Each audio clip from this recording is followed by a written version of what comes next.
மத்திய அரசு நிதி வரவில்லை குற்றச்சாட்டு அல்வா கொடுத்திருக்காரு. இவர் போய் தமிழ்நாட்டுக்கு அல்வா கொடுத்துட்ருக்காரு. போய் திருநெல்வேலி போய் அல்வா சாப்பிட்டா தமிழ்நாட்டு மக்களுக்கு அல்வா கொடுத்துட்டார். 525 அறிவிப்புகள் வெளியிட்டீங்க. சாதாரண அல்வா இல்லை, பெரிய அல்வாவை கிண்டி கொடுத்துட்டு போயிட்டார்.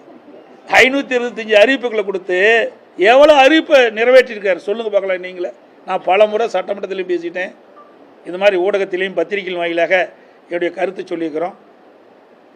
ஒரு 15% அறிவிப்பு தான் நிறைவேற்றிருக்காங்க. முக்கியமான அறிவிப்பு, இன்றைக்கு மாணவர்களுக்கு வாங்கிய கல்வி கடன் வங்கியில் ரத்து செஞ்சாங்களா? இன்றைக்கு 100 நாள் வேலை திட்டத்தை 150 நாளாக உயர்த்தப்படும்னாங்க, உயர்த்தலை. அவருடைய சம்பளத்தை உயர்த்தப்படும்னாங்க, அதுவும் உயர்த்தலை.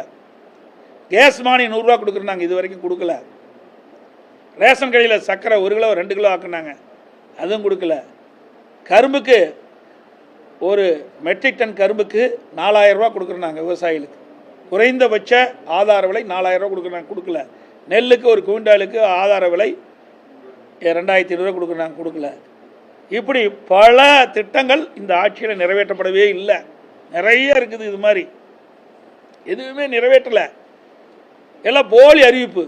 ஏன்னா கோட் ஷூட் போட்டுக்கிறாரு, ஃபோட்டோ ஷூட் கொடுக்குறாரு. நீங்களும் அழகாக உங்களுக்கு ஊடகத்திலையும் பத்திரிகை வெளிப்படுத்துறீங்க. இதுதான் காலம் ஓடிட்டு இருக்குது.